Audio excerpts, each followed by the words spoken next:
Hello, मी राखी राजेश पालपत्तू आहे. मी 22 तारखेला पुसदला चालली होती माहेरी माझ्या. तर सकाळी 5ची बस राहते.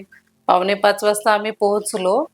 तर मी थोडीशीच अशी चालली, तर चालता चालता माझा पाय स्लिप झाला. पाय स्लिप झाला तर एकदम याच्यावर टोंगळ्याच्याच याच्यावर पडली मी. तर पडल्या पडल्या मी म्हंटलच माझ्या मिस्टरांना की मी आता झालं बा, म्हटलं मी अपाहिज झाली, म्हटलं मी आता कधीच चालू शकणार नाही वगैरे असं तसं. खूप घाबरून गेलो आम्ही दोघही जण.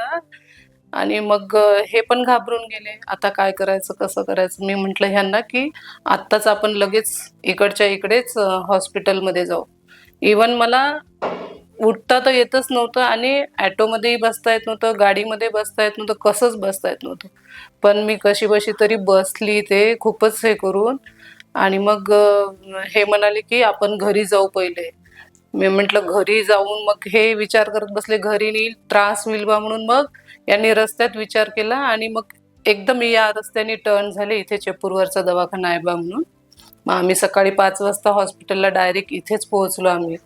पोहोचल्यानंतर मग कॉल केला. कॉल केल्यानंतर सगळे स्टॉप जे होते नाईट ड्युटीवाले ते आले सर्वजण बाहेर. आणि इवन मला व्हीलचेअरवर बसता येत नव्हतं, त्यांनी बरोबर बसवलं, त्यांनी वरती आणलं, त्यांनी एक्सरे वगैरे केले. आणि आम्हाला असं वाटलंच नाही की बा आम्हाला कोणी मदत करू शकेल एवढ्या सकाळी बा म्हणून. खूप घाबरून गेलो होतो. पण त्यांनी सगळं एक्सरे वगैरे केलं. पण आम्हाला आम्ही विचारत होतो काय झालं काय झालं, पण त्यांनी आम्हाला असं घाबरवलं नाही. खूप छान व्यवस्थितपणे ट्रीटमेंट दिली. इंजेक्शन देणं, सलाईन देणं, सगळं हे करून मग त्याच्यानंतर आम्ही थोडंसं रिलॅक्स झालो. रिलॅक्स झाल्यानंतर आम्ही विचारत होतो तरी त्यांनी सांगतच नव्हते की आम्ही घाबरू बा म्हणून. मग नंतर सकाळी राऊंडवर सर आले. त्यांनी सांगितलं की ऑपरेशन आहे, नॉर्मलच आहे, काही टेन्शन घ्यायचं काही काम नाही आहे बा म्हणून. आणि मेन म्हणजे इथे आम्हाला आल्यानंतर मला हॉस्पिटलमध्ये जायचं म्हटलं की खूप भीती वाटते.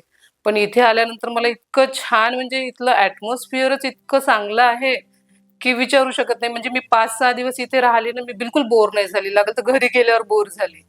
खूप म्हणजे. आणि स्टॉप, नाईटवाला स्टॉप, डेवाला स्टॉप, जेव्हा जेव्हा आम्हाला जरूरत पडली तेव्हा तेव्हा ते लोक आले. आणि डॉक्टरांचं तर काही विचारायचं प्रश्नच नाही.